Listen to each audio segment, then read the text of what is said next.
Hi everyone, in this video we're taking a look at my wingovers as I continue to progress.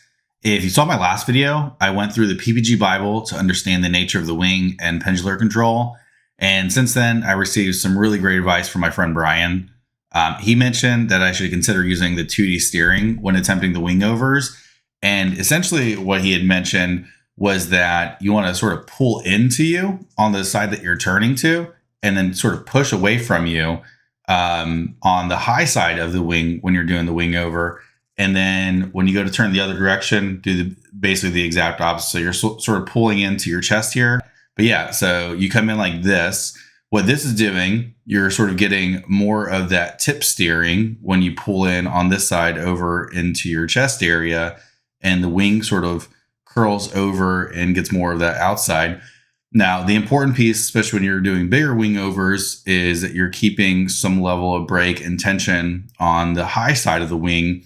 And so by sort of pushing out, on your high side, you're maintaining that pressure there and some brake, but you're not really pulling any of the tip in. So you're pulling a little bit, but not, it's very marginal, but you're keeping sort of the center of that high side and a little bit more with a little bit of tension without over braking it, so you can still make your turn. So this is what I was really doing. So you'll see in the video, it's I'll show you the big one first, then I'll kind of show you the progression of what I went through. But yeah, hope you enjoyed the video. Again, if you've got any feedback, any commentary, please let me know, and happy to continue working on it. So appreciate all of you. Thank you, and enjoy.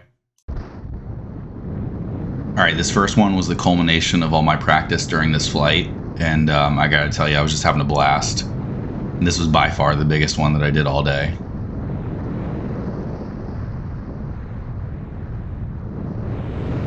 So that one whipped me all the way around as a 180, and for a temporary moment, I thought about doing another right side turn, and then I thought, no, this is the biggest I've ever gone. Let's let that be it, and then next time I go out, maybe I'll be brave enough for it, but we'll see. This was my first attempt at this advice of the day, and I gotta tell you, after I did it a couple of times, I was just profusely thanking Brian while I was up in the air, but this was an incredible amount of fun. I think you can kind of see here, I was a little awkward with my hand movements. I didn't really know the timing or how to position them correctly, so that lends a little bit to it. That's where a lot of the first ones were, not so pretty, but still a ton of fun. It was just me sort of getting used to the new control movements and figuring out the timing, where I should position my hands exactly to get the most bang for my buck. And by the end of it, I was really felt like I was getting the hang of it. This next sequence was just all about how long I could sustain the swing and keep it going. So it was really good practice to sort of determine, where that pivot point is or where the fulcrum is to initiate the next swing. I felt like I really got it on this particular sequence, and it gave me a lot of confidence on the rest of them for the rest of the day as well.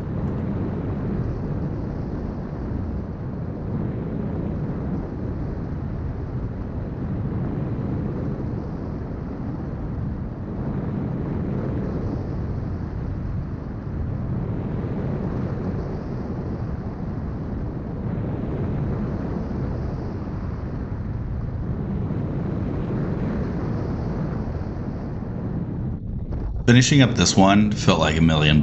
I feel like I came out of it really well. I didn't have a ton of oscillations after I stopped sort of the back and forth movements there, and felt like I was being more consistent with on the timing and already getting a whole lot better. So now I decide, all right, I'm going to take it a little bit wider, and I can kind of get a feel for what the wing's doing, how much pressure is taking it to each side, and just overall feeling comfortable with the firmness of the wing and not feeling like I was going to have any sort of collapse or anything like that. So here's just more of it.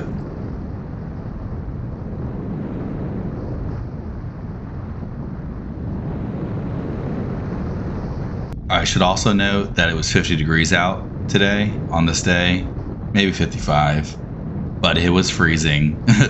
I had 3 layers on for my torso, 2 layers for my legs, double socks, boots, some gloves, face mask. Tried getting my goggles on, but they kept fogging up, so I decided to take those off, and thankfully I was okay, but they were definitely cold by the end of the flight.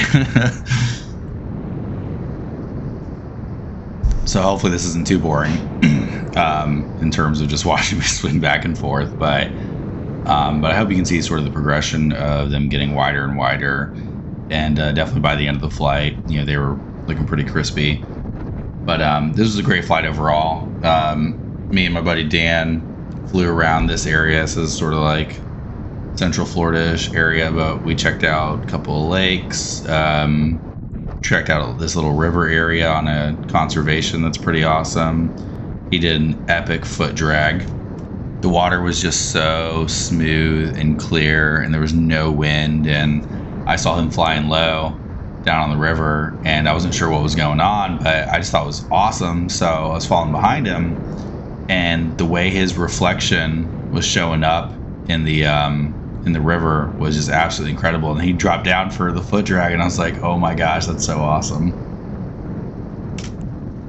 Also, I hope you all saw how much bigger those wingovers were there as compared to earlier.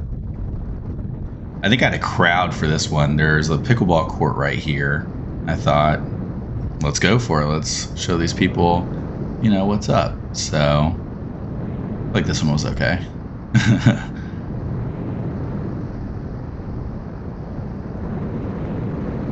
Actually, that one's pretty decent too. So, I'm happy with it. So one thing that I didn't really try all that much is using a little bit of throttle as you're coming out of a wingover to create a little bit of drag on the wing as you know, as it balloons up. So I didn't really need to, though. I feel like I just used proper brake input after it ballooned up and then did the surge. So I felt good about that, but it's nice to know that there's multiple options. I think you can bank, you know, to bleed off some of the energy. You can, you know, let it do its normal course and then just apply the right brake pressure. And I didn't know about this until talking to Brian, but, you know, you could push through it a little bit there too with just a little bit of propeller or throttle. So got tons of options, it seems like. This is the river I was talking about. Here in a second, you'll see Dan do the amazing foot drag on the water. Pretty epic. I had to zoom in a little bit, so the video quality degraded just a slight hair. But how cool is that with his reflection?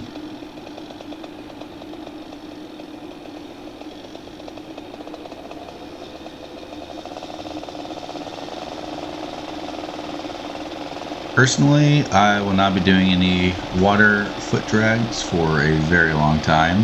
That makes me super nervous, but Dan's an amazing pilot, and he did good. All right, I think these are the last 2 wingovers for the night. I was feeling really good about all the practice, and I think I just wanted to take it a little bit further. This one definitely felt like the biggest one that I had done all night. I was just absolutely amazed. And then I was like, let me just do one more. And this one ended up being the biggest one.